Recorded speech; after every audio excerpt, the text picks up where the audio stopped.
Hello students, चलिए start करते हैं डिसोल्यूशन का प्रॉब्लम नंबर 8। स्टूडेंट, ये सम अलग तरीके का सम है। अब तक जो 1 to 7 हमने किया था वो रेगुलर सम था। ये 8 सम में वन पार्टनर इंसॉल्वेंट वाला सम है, जहाँ पे एक पार्टनर इंसॉल्वेंट होगा स्टूडेंट। तो चलिए इसे देखते हैं, ऐसे टाइप के सम जहाँ पे एक पार्टनर इंसॉल्वेंट हो जाता है उसे हम कैसे सॉल्व करते हैं। ओके स्टूडेंट्स, तो लेट्स स्टार्ट। क्वेश्चन में दिया हुआ है Sitaram, Gangaram and Rajaram are partner sharing profit and losses in the ratio of 4:2:3। Okay, उनका प्रॉफिट शेयरिंग रेशियो दिया पार्टनर्स का। On 1 April 2019 they agree to dissolve the partnership. तो 1 April 2019 को उन्होंने डिसाइड किया पार्टनरशिप फर्म को डिसॉल्व कर देने का, ठीक है ना। Their balance sheet was has follow. Balance sheet हमें दी हुई है, जब डिसोल्यूशन हुआ तब की बैलेंस शीट हमें दी हुई है। तो लायबिलिटी कैपिटल अकाउंट में सीताराम का 65,000, गंगाराम का 45,000, राजाराम का 7,000। ओके। रिजर्व फंड मतलब सेविंग स्टूडेंट, और ये जो सेविंग्स होती है वो पार्टनर्स को बिलोंग करते हैं, हम इसे पार्टनर्स में डिस्ट्रीब्यूट कर देंगे in the ratio of 4:2:1। Okay, sorry 4:2:3। Okay. Next is profit and loss account student. ये प्रॉफिट एंड लॉस अकाउंट ये भी एक टाइप का प्रॉफिट्स होता है जो हमने डिस्ट्रीब्यूट नहीं किया पार्टनर्स के बीच में। ओके, तो इसे भी हम पार्टनर्स के बीच में डिस्ट्रीब्यूट कर देंगे in the ratio of 4:2:3। Okay student. Next, loan from Tukaram student. Tukaram partner नहीं, ये कोई आउटसाइडर है। तो आउटसाइडर का लोन अकाउंट अमाउंट है 10,000, sundry creditors 12,000। Okay, and bills payable 4,600। Now moving to asset side, building 55,000, machinery 25,000, furniture 12,000, investment 15,000, bill receivable 3,500, debtors 21,000, stock 28,000, cash in hand 5,500, cash at bank 2,000 student. Okay, तो यहाँ पे ये हमारा asset side complete होता है। Total जो है student वो है 1,67,000, दोनों एसेट और लाइबिलिटी का। आगे इन्फॉर्मेशन हमें प्रोवाइड की गई है स्टूडेंट। द एसेट रियलाइज, जो एसेट्स है स्टूडेंट वो हमने रियलाइज कर दिया, मतलब बेच दिए। The asset realise building 46,750, machinery 18,550, furnitures 9,600, investment 10,650, bill receivable and debtors 20,750। Okay, ये तो हमें एसेट्स की बात होगी। Now moving to liability, all liabilities were paid off. जितनी भी लाइबिलिटीज थी स्टूडेंट हमने पे ऑफ कर दी। The cost of realisation was ₹800। तो स्टूडेंट जो रियलाइजेशन एक्सपेंस है वो हमारा कितना दिया हुआ है, यहाँ पे ₹800 दिया हुआ है। राजाराम बिकम बैंक करप्ट, यहाँ से अपना अलग एडजस्टमेंट स्टूडेंट स्टार्ट होता है। Rajaram become bank corrupt and ₹1,100 was only was recovered from his estate. और उसके एस्टेट से सिर्फ मुझे ₹1,100 ही रिकवर हुए स्टूडेंट, ठीक है। So realisation account, bank account and capital account of partners. Okay student, तो अकॉर्डिंगली हम लोग सब बना देते हैं। ये अपना रियलाइजेशन अकाउंट, ठीक है, in the books of firm realisation account, partners capital account जिन्होंने पार्टनर्स के जिसमें नाम लिखा हो, और लास्ट में बैंक अकाउंट। ओके, तो यहाँ पे मैंने प्रॉफिट आंसर्स ऑलरेडी पहले यहाँ पे मेंशन करके रखा हुआ है स्टूडेंट, आप लोग चाहिए तो लास्ट में वेरीफाई कर सकते हो। फाइन, तो चलिए स्टार्ट करते हैं। इसका भी जो स्टार्टिंग है स्टूडेंट सेम नॉर्मल सम की तरह ही है। सबसे पहले जो स्टेप होगा हमारा बैलेंस शीट को खाली करना, ठीक है। तो हम स्टार्ट करते हैं लायबिलिटी साइड से। तो लायबिलिटी में सबसे पहली चीज़ है कैपिटल, तो हम सबसे पहले कैपिटल को ट्रांसफर करते हैं, ठीक है। लायबिलिटी जो है अपने लेफ्ट हैंड साइड में लिखा है, जब मैं इसे कैपिटल अकाउंट में ट्रांसफर करूँगा तो राइट हैंड साइड में जाके, क्रेडिट साइड में जाके यहाँ पे नोट कर दूंगा by balance brought down. Okay student, ये मेरा पहला इफेक्ट है, बाय बैलेंस ब्रॉड डाउन करके मैं इसे नोट कर दूंगा। और तीनों का जो अमाउंट है, राजा सीताराम का 65,000, गंगाराम का 45,000, राजा राम का 7,000, ये हमने यहाँ पे मेंशन कर दिया। नेक्स्ट है student reserve fund. Reserve fund मुझे बांटना है तीनों भी पार्टनर के बीच में, और जो डिस्ट्रीब्यूशन होगा स्टूडेंट वो होगा रेशो के हिसाब से। हमारा रेशो है 4:2:3। ओके, तो जो टोटल है स्टूडेंट 4:2:3, इनका जो टोटल आता है वो आता है 9। कितना आ रहा है स्टूडेंट? 9। ओके, और जो मुझे अमाउंट डिस्ट्रीब्यूट करना है वो है अपना 18,000। कितना स्टूडेंट? 18,000। तो सबसे पहले स्टेप में हम क्या करेंगे स्टूडेंट, जो जो टोटल जो हिस्सा है वो टोटल 9 है, ठीक है। रेशियोज का टोटल कितना 9। तो ये 18,000 को मैं पहले सबसे पहले क्या करूँगा, 9 से डिवाइड कर दूंगा स्टूडेंट, ठीक है ना। 18,000 को मैं 9 से डिवाइड करा तो मुझे मिला 2,000। कितना मिला स्टूडेंट? 2,000। ओके, तो अकॉर्डिंगली एक शेयर का जो मुझे वैल्यू मिला 2000, तो 4 शेयर का कितना होगा स्टूडेंट? आपके लिए इजीली मल्टीप्लाई कर सकते हो, 4 टू 8, 8000, ठीक है। ओके, तो 2 शेयर का कितना होगा स्टूडेंट? अगर 1 शेयर का 2000 है तो 2 शेयर का 4000। ओके, 1 शेयर का 2000 है तो 3 शेयर का 6000। तो आप देख सकते हो मुझे इजीली एक शेयर का अमाउंट निकालने के बाद में मैं इजीली बाकी की वैल्यू फाइंड आउट कर सकता हूँ। तो 8000, 4000 और 6000 के हिसाब से मैं रिजर्व फंड को बांट दूंगा, ठीक है स्टूडेंट। तो रिजर्व फंड डिस्ट्रीब्यूट हो जाएगा 8000, 4000, 6000। अगेन रिजर्व फंड मेरा जो है ये लेफ्ट हैंड साइड में लिखा है। जब मैं इसे ट्रांसफर करूंगा पार्टनर्स कैपिटल में तो कैपिटल अकाउंट के राइट हैंड साइड में जाएगा और यहाँ पे हम लिख देंगे बाय रिजर्व फंड। क्या लिख देंगे स्टूडेंट? बाय रिजर्व फंड, ठीक है। और अकॉर्डिंगली यहाँ पे जो अमाउंट है हम ट्रांसफर कर देंगे 8000, 4000, 6000। ओके, जैसा आया था यहाँ पर। Now next is profit and loss account student. Profit and loss account दिया मुझे 5400। कितना दिया हुआ है? 5400। यहाँ लिख देता हूँ मैं 5400। अभी इसको भी मुझे डिस्ट्रीब्यूट करना पड़ेगा स्टूडेंट, पहला 9 से डिवाइड करना पड़ेगा 9 से, ताकि मुझे 1 शेयर की वैल्यू मालूम पड़ जाए, ठीक है। तो 1 शेयर की कीमत कितनी स्टूडेंट? 600। ओके, 1 शेयर का मैंने वैल्यू फाइंड आउट करते तो इजीली मैं मल्टीप्लाई करके बाकी तीनों की जो वैल्यूज है वो फाइंड आउट कर सकता हूँ, ठीक है। तो 6 4 जा 24, 24 2400, ठीक है। 6 2 जा 12, 12 1200, ठीक है। 6 3 जा 18, 1800। ओके स्टूडेंट, तो ये मेरे को मिल गया। जो प्रॉफिट एंड लॉस है वो 2400, 1200 और 1800 के हिसाब से डिस्ट्रीब्यूट हो जाएगा। अभी कहाँ पे होगा? अगेन ये अनडिस्ट्रीब्यूटेड प्रॉफिट है, पार्टनर्स में बढ़ जाएगा। लेफ्ट हैंड साइड में लिखा है तो पार्टनर्स कैपिटल के राइट हैंड साइड में जाएगी और इसे हम डिस्ट्रीब्यूट कर देंगे by profit and loss account करके। स्टूडेंट क्या लिखेंगे? By profit and loss account. Accordingly हम यहाँ पे वैल्यू पुट कर देंगे 2400, 1200 और 1800। ओके, चलिए ये हो गया। अब यहाँ से स्टूडेंट लास्ट तक लोन फ्रॉम टू कराम सन्ड्री क्रेडिटर्स बिल्स पेबल, ये सारी की सारी आउटसाइड लाइबिलिटी है। तो इसे हम ट्रांसफर कर देंगे रियलाइजेशन अकाउंट में। अगेन रियलाइजेशन की कौन से साइड में? ये सारा इफेक्ट लेफ्ट हैंड साइड में लिखा है तो रियलाइजेशन के राइट हैंड साइड में ये सब चीज़ें ट्रांसफर हो जाएगी। तो रियलाइजेशन के राइट हैंड साइड में जाएगी और लिखेंगे बाय सन्ड्री लाइबिलिटी। और तीनों लाइबिलिटी का हम यहाँ पे डिटेल नोट कर लेंगे स्टूडेंट, ठीक है। Total ups to 26,600, 26,600। चलिए अब मूव करते हैं एसेट साइड में। एसेट साइड में कैश इन हैंड और कैश एट बैंक, ये दो को छोड़ के जितने भी एसेट है student, cash in hand cash at bank को मैं ट्रांसफर कर दूंगा कैश बैंक अकाउंट में, ठीक है। इसके अलावा जितने भी चीज़ें सभी को मैं क्या करूँगा? सभी को मैं रिलेशन अकाउंट में लेके चला जाऊँगा। अभी कौन सा साइड आएगा स्टूडेंट? ये जो एसेट है हमने राइट हैंड साइड में लिखा है, जब ट्रांसफर की बात आती है तो हम अपोजिट साइड में लिख देते हैं। तो रिलेशन अकाउंट के लेफ्ट हैंड साइड में जाके हम यहाँ पे लिख देंगे टू सन्ड्री एसेट्स, और सारे एसेट्स के हम यहाँ पे नाम लिख देंगे। Building, machinery, furniture, investment, bill receivable, sundry debtors and stock, ठीक है। कैश इन हैंड और कैश एट बैंक को छोड़ के सब मैंने यहाँ पे डिटेल्स लिख दी। सबकी वैल्यू सब्स्टिट्यूट कर लेते हैं स्टूडेंट और टोटल बाहर कर लेते हैं। तो हमने सारी वैल्यू पुट करने के बाद में टोटल बाहर लिख दिया। अब बारी है कैश इन हैंड और कैश एट बैंक की, ठीक है स्टूडेंट। ये कहाँ जाएगा? ये कैश बैंक अकाउंट में चला जाएगा स्टूडेंट, ठीक है। तो कैश एंड बैंक अभी कहाँ पे जाएगा वो भी इंपॉर्टेंट है। ये जो इफेक्ट है राइट हैंड साइड जाए तो कैश बैंक अकाउंट के लेफ्ट हैंड साइड में जाएंगे और हम अमाउंट यहाँ पे नोट कर देंगे स्टूडेंट, ठीक है ना। तो कैश एंड बैंक में 2000 है तो यहाँ पे हम लिख देंगे टू बैलेंस ब्रॉट डाउन और 2000, और कैश को भी हम यहाँ पे क्या करेंगे स्टूडेंट? ट्रांसफर कर देंगे, ठीक है ना। तो यहाँ पे हम जो कैश अमाउंट है उसको भी हम बैंक में ट्रांसफर कर देते, तो टू कैश, और यहाँ पे हमने 5500 नोट कर लिया स्टूडेंट, ठीक है ना। तो कैश इन हैंड और कैश एट बैंक दोनों भी चले गए बैंक अकाउंट में। ओके, तो यहाँ पे हमारी बैलेंस शीट क्या हो गई स्टूडेंट? खाली हो गई। बैलेंस शीट क्या हो गई? पूरी तरीके से खाली हो गई। ओके,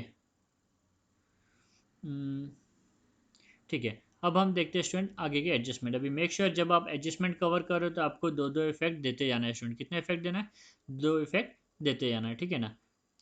फिर ही आगे बढ़ना है, नहीं तो नहीं बढ़ना है। तो सबसे पहले लिखा है एसेट रियलाइज, एसेट्स को बेच के हमें पैसे मिले। Building, machinery, furniture, investment, bill receivable, debtors, ये 6 एसेट मैंने बेच दिए और सबकी वैल्यू मुझे यहाँ पे मेंशन की हुई है स्टूडेंट, ठीक है। तो अकॉर्डिंगली जो एसेट लिखा हुआ है मैंने स्टूडेंट यहाँ पे कहाँ लिखा हुआ है? रिलेशन अकाउंट के डेबिट साइड में लिखा हुआ है।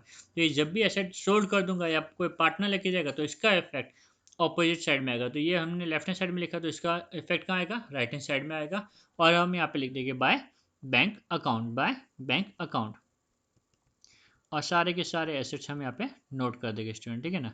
यहाँ पे आप एक और चीज़ नोट कीजिए, बिल रिसीवेबल एंड रिटर्न साथ में दिया हुआ है, ठीक है, तो हम अलग अलग ना लिख के साथ में लिख देंगे यहाँ पे, और जो भी वैल्यू दी हुई है उनकी स्टूडेंट वो हम यहाँ पे मेंशन कर देंगे, ठीक है ना। एडजस्टमेंट में जितनी भी वैल्यू दी है वो हम यहाँ पे नोट कर लेंगे, और टोटल हम बाहर लिख देंगे।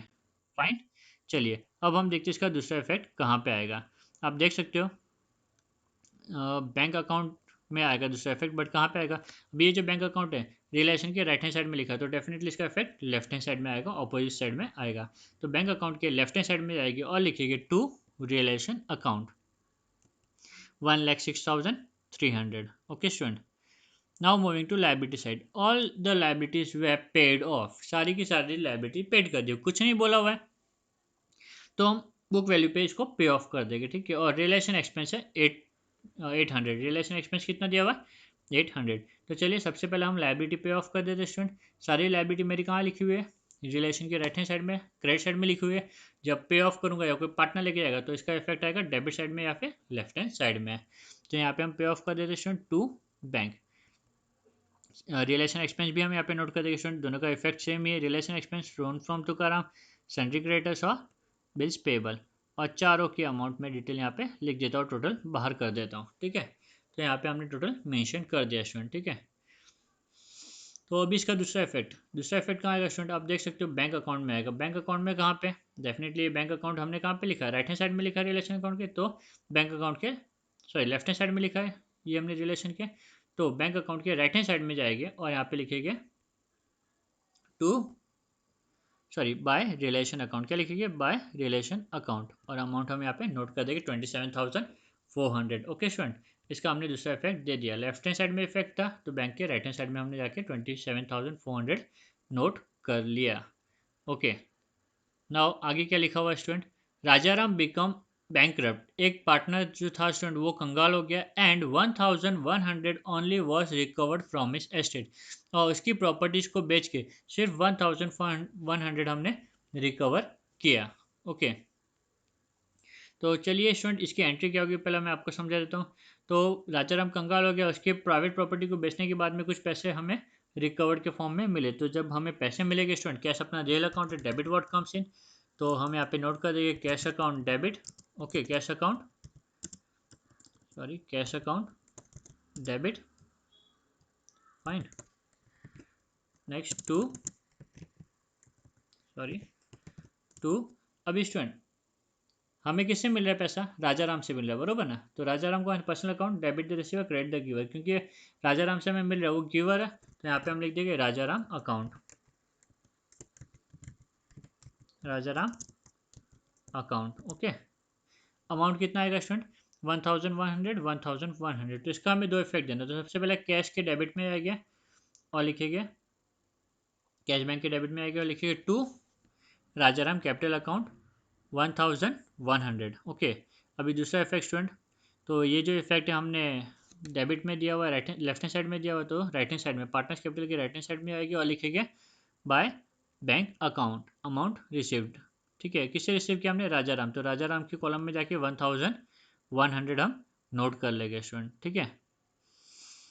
ओके, तो इसका हमने दोनों इफेक्ट दे दिया, एक तो इफेक्ट यहाँ पे दे दिया, एक इफेक्ट हमने यहाँ पे दे दिया, ठीक है, दोनों इफेक्ट हमारा हो गया यहाँ पे।